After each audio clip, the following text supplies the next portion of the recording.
બહાદુર બિરજુ પહાડોમાં એક નાનકડું ગામ હતું. ગામનું નામ સૂરજપુર હતું. સૂરજપુરની ચારે બાજુ મોટું જંગલ હતું. સૂરજપુરમાં લોકો ખુશ હતા. તેઓ સખત મહેનત કરી અને સારો પાક ઉગાડતા હતા. બિરજુ નામનો યુવક પણ સૂરજપુરમાં રહેતો હતો. તે ઊંચો અને સુંદર હતો. તે ધનવાન પણ હતો, પણ તે બહાદુર નહોતો. તે ઉંદરથી પણ ડરતો હતો. તે ક્યારે રાત્રે બહાર જતો ન હતો. બાળકો તેને ચીડવતા હતા. બિરજુ કાયર. એકવાર ગામના સરપંચને કેટલાક ડાકુઓ પાસેથી એક ચિઠ્ઠી મળી. આજે રાત્રે અમે તમારા ગામમાં આવી રહ્યા છીએ. તમારા બધા પૈસા અને ઘરેણાં તૈયાર રાખો.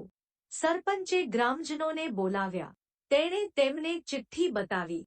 કેટલાક ગામલોકો કહ્યું કે ડાકુઓ પર વળતો હુમલો કરવો જોઈએ, તો બીજા કેટલાકે કહ્યું, અમે તેમને જાળમાં ફસાવીશું. બિરજુ પણ ત્યાં હતો.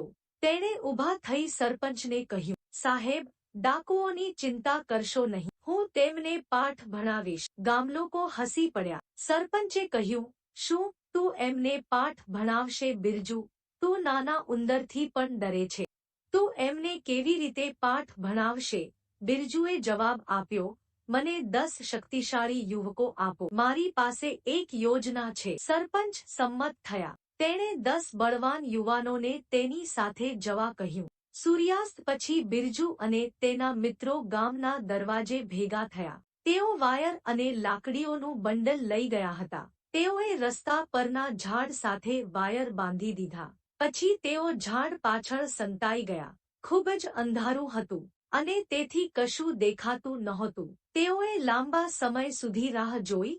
મોડી રાત્રે ડાકુઓ ઘોડા પર આવ્યા. તેઓને અંધારામાં વાયર દેખાયો નહીં. એક પછી એક તેઓ નીચે પડ્યા. બિરજુ અને તેના મિત્રો બહાર આવ્યા. તેઓએ ડાકુઓને પકડીને ઝાડ સાથે બાંધી દીધા. બીજા દિવસે સરપંચે પોલીસને બોલાવી. પોલીસે લૂંટારાઓની ધરપકડ કરી હતી. સરપંચ અને ગ્રામજનોએ બિરજુ અને તેના મિત્રોને અભિનંદન પાઠવ્યા. હવે બિરજુ કાયર ન હતો. તે બિરજુ બહાદુર હતો. વિડિયો ગમ્યો હોય તો લાઈક કરો, શેર કરો અને ચેનલમાં નવા હોય તો ચેનલને સબસ્ક્રાઇબ કરો. ફેસબુકમાં દેખતા હોય તો ફોલો કરો. વિડિયો જોવા બદલ આભાર.